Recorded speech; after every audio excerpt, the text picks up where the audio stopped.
So I've been thinking recently about how can we become more accountable to the actions that we need to take that will lead us to the dream life that we all want so badly. I want to share with you some different methods that I've been experimenting with and that I've definitely noticed an improvement in becoming more self-accountable. So many of us started the new year with a fresh perspective and newly fueled motivation to go out there and achieve the things that we wanted and achieve the goals that we wanted.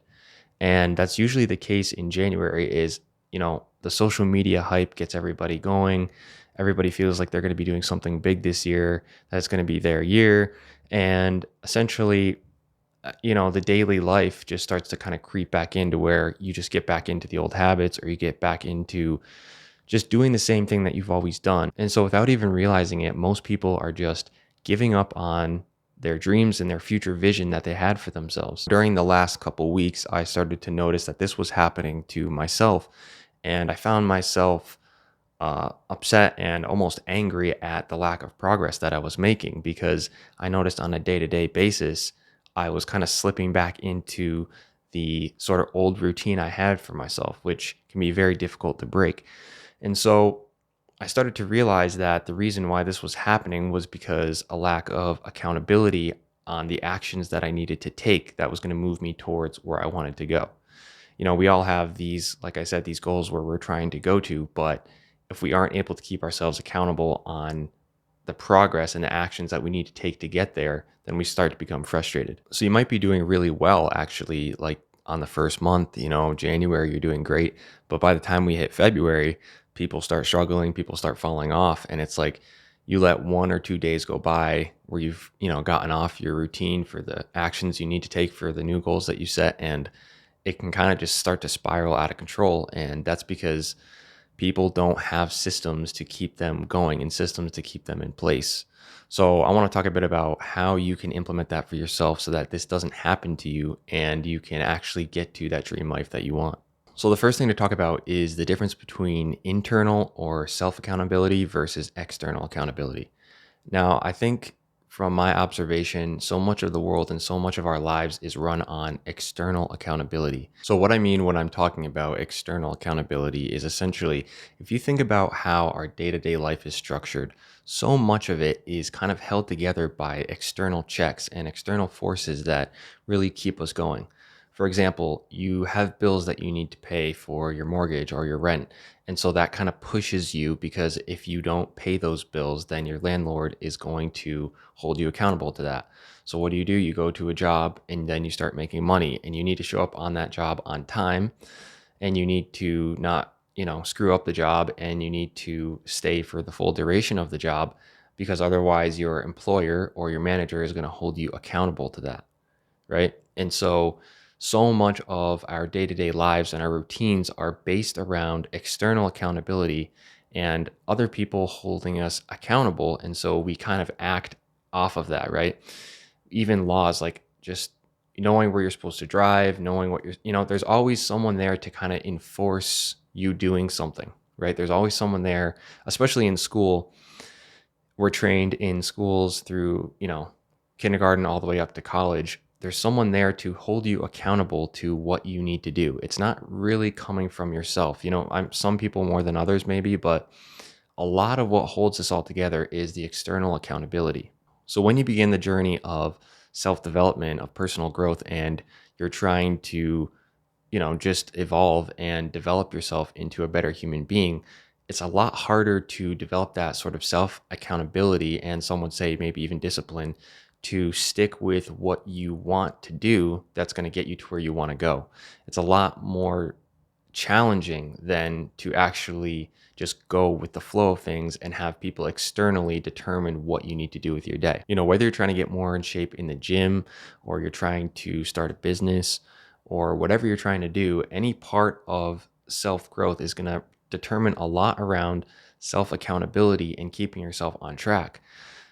Because you're not going to have someone there all the time to essentially keep you on track when you feel like you're starting to veer off the path and you're starting to kind of fall to the wayside. I'm not trying to say by any means external accountability is bad or shouldn't be used, But we do need to also develop our sense of self accountability, because that's going to really push us towards that phase of personal growth and being able to take our journey in our own hands and make decisions for ourselves that other people and the system can't make for us. So the first thing to really think about is, do you have a clear path? Is the path in front of you clear, or at least not completely murky, right?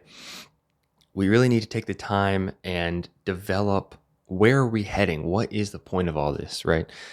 For you, if you're starting a business, or maybe you're getting into the gym and you're trying to really improve yourself and develop as a human, really reaching your potential, and getting to that point is sort of the path that you're on. That's really the idea, is it's all based around self-improvement. And so if this is the journey that you're on, then you need to set clear goals and a clear vision for the future so that you even know where you're heading, right?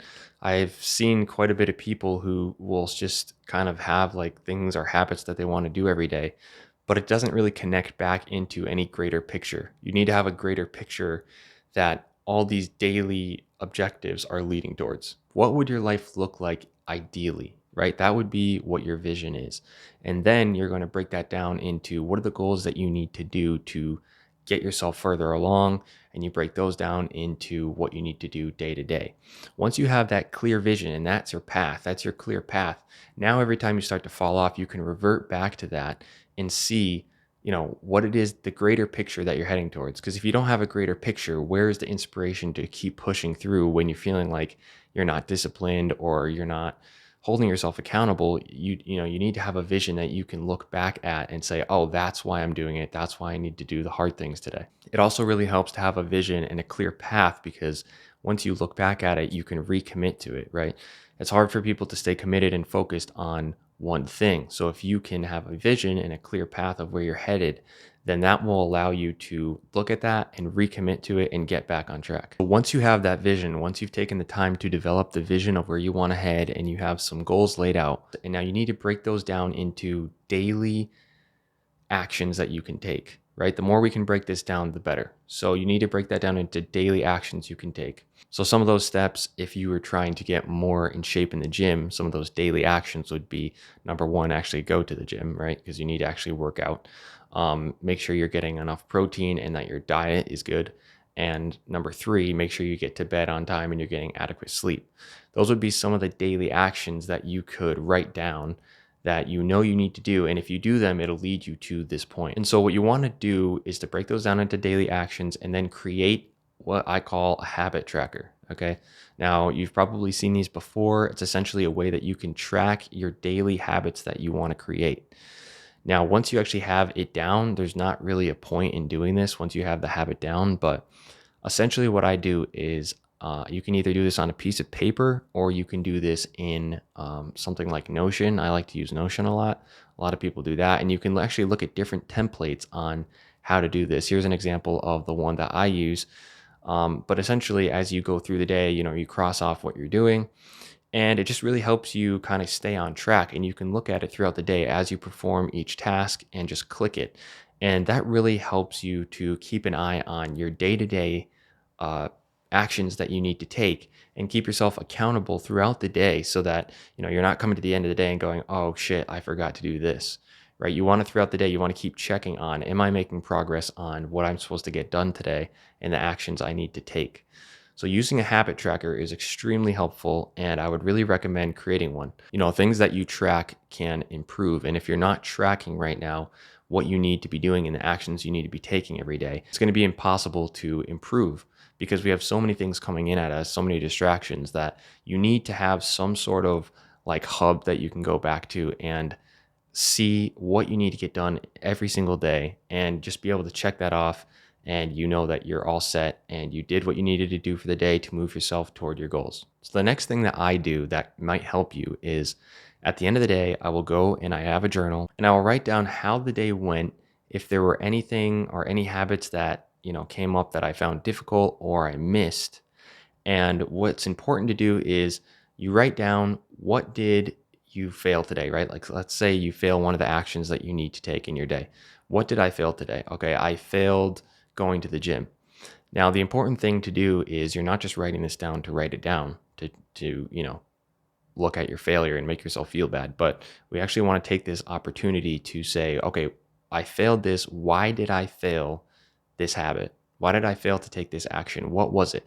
You might start to see, oh, it was because I got distracted by Instagram, for example, right? Or Facebook, like whatever. And yeah, social media, or I got distracted by having this conversation. And so you note that down as part of why you failed. You want to make sure that you write down. That's a critical step that you don't miss. It's really important because that's going to make you realize and understand and become conscious of the fact that you didn't take this action because of this other thing that you did, right? You didn't take this action that you say that you want to do that will lead you towards a better life, but you took this action instead. And so that'll really help you to understand, and you can start to figure out strategy as to how not to do that. So step one is you write down what you failed. Step two, you write down what it was that caused you to fail. And then step three, you need to write down, how can I avoid this tomorrow?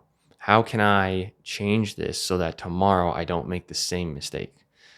Maybe it's, okay, I deleted that app off my phone, or I turn off my phone at this time of the day. And you really want to set this three-step process, because this is going to allow you to understand and then recognize and then execute on how to avoid that. It's also important to look back at the end of the week and just see how your week went. Most of the time, people are just so busy that we don't give second thought to really anything going on in the past. And I think that it's really important to not dwell too much on the past or dwell on your failures, but it's important to learn from them and take what you can, right? And so at the end of the week, you've done your habit tracking throughout the week, and you look back and you say, okay, what was it that I really did well with this week? What did I fail on? And again, it's the same process as with the daily journaling. Is you're writing down what it was that you failed at, right? If you notice multiple days you're failing on, I don't know, say making to the gym or working on your business, whatever it is that you might be working on right now. If you're failing multiple times during the week on that, you're looking back and saying, okay, I'm taking notice of the fact that this happened. Number two, I'm actually thinking about what was it and what action did I take besides that, right? What did I do instead of this? What caused that to happen? You're figuring out the cause, and then you're going to come up with a strategy for next week on how to avoid this. And so this is a continual process that over time develops, and you're going to get better and better and better at doing it. I think this is a really important route to take if you want to improve and become more self-accountable and actually really develop that skill, becoming less dependent on external forces. The other thing to really say about all this is chaos abounds. Okay, chaos is everywhere in this world, and there's only so much that you're going to be able to really plan out and execute on perfectly all the time. It's just not going to happen, right? It's not going to happen. And so you have to be willing to take the punches and really just be able to flow in and out of all the different things that come at you. And so you're not going to have a perfect routine. You're not going to have your perfect checklist that works every fucking day and you don't ever miss it, right?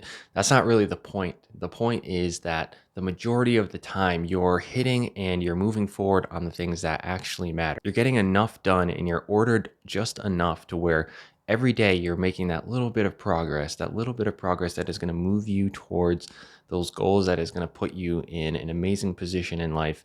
And you're going to be living a life of fulfillment because you're making progress every day, right? We're all going to face setbacks. That's impossible. You can't, everything's not going to be perfect, but it's just important to really focus in on what you can and try to really move that goalpost a little bit every day, and you will see results over time. Don't beat up yourself too much about the fact that you've fallen off. You're not on the track that you were at the beginning of this year. Like I said, chaos is everywhere, and it's really hard in this day and age to maintain a high level of focus and block out distractions. But if you can take some of these strategies and implement them and actually execute on them, I think that they will help you, because they've definitely helped me a ton. So that's all I have to share for today. I want to thank you all for spending some time here, and be sure to subscribe if you have not already. The next video to watch should appear on screen. If you're interested, I will see you there.